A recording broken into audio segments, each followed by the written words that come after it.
because who's going to be hundreds of thousands of dollars in debt? Not me.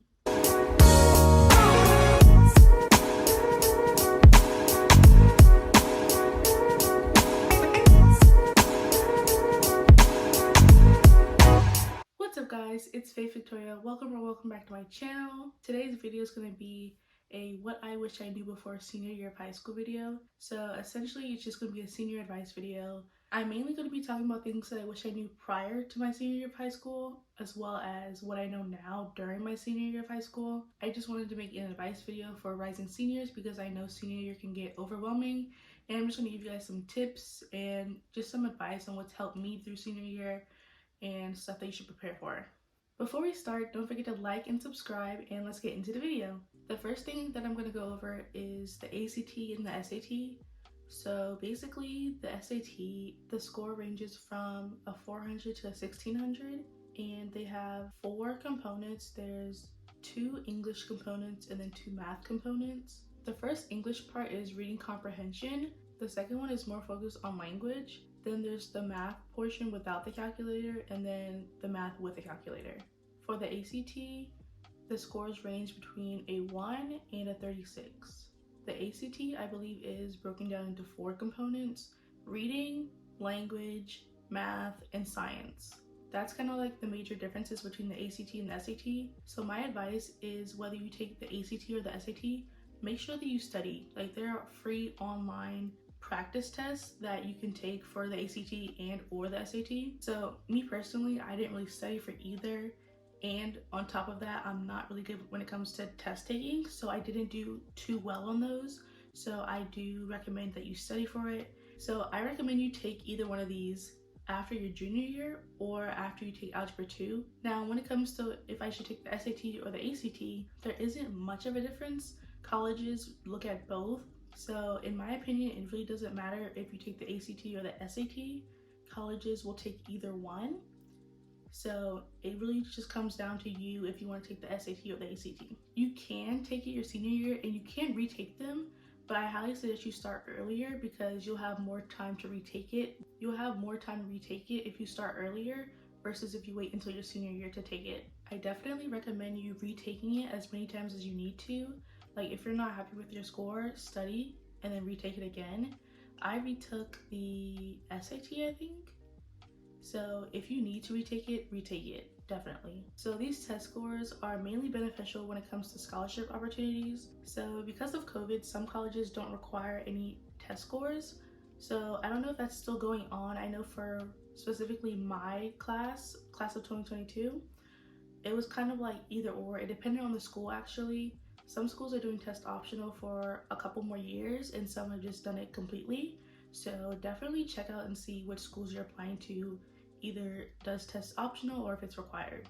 Next, I recommend you guys go to college fairs. So if your school holds college fairs with different colleges that come, or I know that in some cities they hold local college fairs, you can go to different college booths to see what colleges have to offer. It's just to give you like a sense of what type of colleges are out there and what you might be interested in. I highly recommend going on college tours, whether it's in person or virtual. I know some schools are starting to open up after COVID to do in-person tours. So I highly recommend doing that, especially if it's a college that you're interested in. You can go and visit and get a feel for the campus and see how you like it. I've actually toured quite a few schools. I've toured one college twice and I really like it, so it definitely helps you like get a feel for the campus, like the campus vibes and all that. But if you can't go in person, it's always good to do a virtual tour as well. Job fairs are really beneficial when it comes to finding out what you might want to do in the future, and also kind of help to narrow down what major you might be choosing. So I'm not saying that you have to know exactly what your major is when going into college. You can apply as undecided. Honestly, your freshman and sophomore year of college, you're only doing prereqs, so you don't have to be decided on a major yet. So it's really junior and senior year when you actually start to take classes that pertain to your major. So you would have to pick your major like around sophomore year. So you do have time to figure it out from now until then. But college and job fairs do help with deciding what type of career or majors you want to pursue. So if you don't know what you want to do, I highly recommend taking a career assessment test.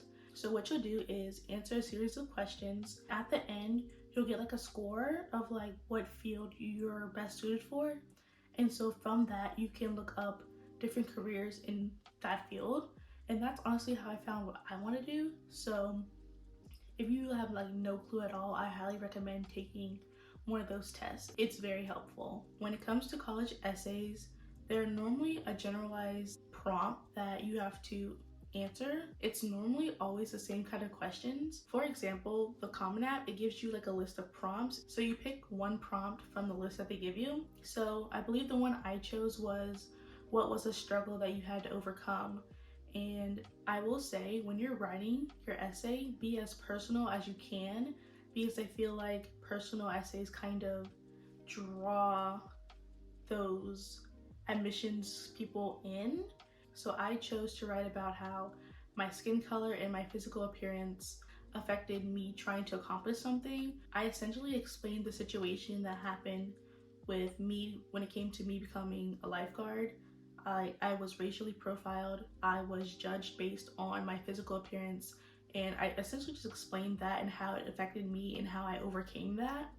So yeah, definitely be as personal as you can. I kind of wrote it like a story. Definitely look into the different techniques that you can use when it comes to writing college essays. Next, we have AP versus dual enrollment classes. They're essentially the same, but they do have their differences. I will say do your research as well when it comes to choosing them. But AP classes, it's an advanced placement class, which is also a college class. So when you take the class, you get a credit for high school and college. But in order to get the college credit, you have to take an AP exam. And on the AP exam, the score ranges from a 1 to a 4, and anything from a 3 and above is passing, and anything below a 3 is a failing grade. So I'm pretty sure you still get the credit for high school, but you don't get the college credit. It goes on your high school transcript, but you don't get the college credit if you don't pass the AP exam, if that makes sense. So you can have like an A in the class and you have to take the AP exam, but if you get below a 3, you don't get the college credit, if that makes sense. I'm pretty sure that's what it is. Now, dual enrollment is essentially college classes. So you could either take dual enrollment classes, and it's like kind of tied in with either like your local community college or another local college. When it comes to dual enrollment, you don't have to take like an exam in order to get the credit. So let's say if you're taking English 101 and you have a final exam in the class, you'll still take that, but that doesn't decide whether or not you get the college credit or not. If you pass the class with whatever the passing grade is, you get the credit. So these next two go hand in hand. So what you need to do is build a resume if you don't already have one. It comes in handy when you're doing college applications, scholarship applications, and when you're doing job applications as well. Definitely start building your resume because it will just take you everywhere. I definitely recommend volunteering and doing extracurricular activities, not just sports. Don't just do sports, because I know some people who've always done sports, and because of that, like they spend all their time in sports. They don't volunteer as much, or they don't have time for other stuff because they're like solely focused on sports. So I do like recommend getting involved with clubs at your school, just stuff like that. So that definitely helps when it comes to building your resume. I will say, once you have found something, stick with it, because you can have literally all of these activities that you've done for like either 1 or 2 years. You haven't done it for long periods of time, so it's kind of like, why is that, you know? So make sure when you find something, you stick with it for like a long time, because people care more about quality than quantity. So keep that into consideration as well. Next, this is very, very important when it comes to paying for college: scholarships. Because who's going to be hundreds of thousands of dollars in debt? Not me. It's crazy. Like the amount of debt people get into in order to pay for college is insane. So definitely start on scholarships now. It's never too early to start. There are scholarships for freshmen, sophomore, juniors, and seniors. Whether you're a freshman, sophomore, and junior and you don't see as many scholarship opportunities now, because I will say most scholarships are open for seniors. Definitely look into scholarships for senior year so you just have a list ready and you're just ready to go. So you don't have to like constantly keep looking them up. Just look them up now, start now, so you know what you'll have to do next year or whenever you're a senior. Next is scholarship essays.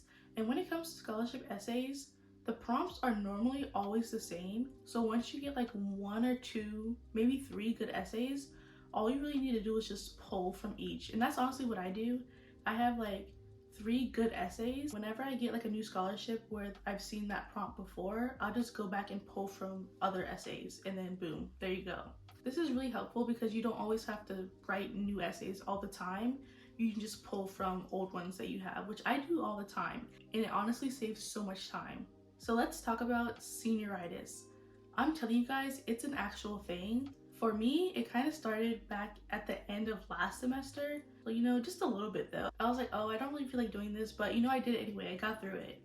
But when it came to after Christmas break, y'all, I was struggling. I just finished spring 1, which is essentially quarter 3. And those last couple weeks, I really had no motivation. Like, I was over the classes, I was over everything. Like, I was just mentally tired.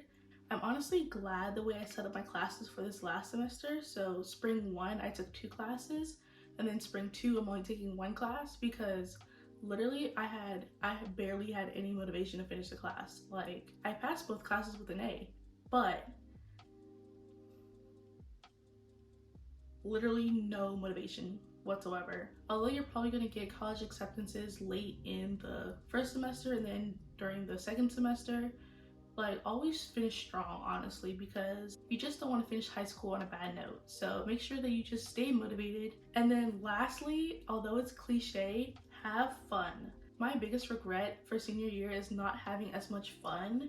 Like, the whole first semester, I was working all the time. Like, I barely had time to hang out with my friends. And that's on me. That's honestly on me. But it kind of sucked at the same time. So this semester when I stopped working, I'm like hanging out with friends more, which is honestly really fun. So go hang out with your friends, go to basketball games, go to football games, soccer games, whatever. Literally just make memories, have fun with your friends, because that's like so important. Literally just have fun and live life. Just enjoy your senior year. Like, it's not supposed to be this stressful, although it can be stressful at times. Just don't let the stress from everything overwhelm you and just continue to have fun.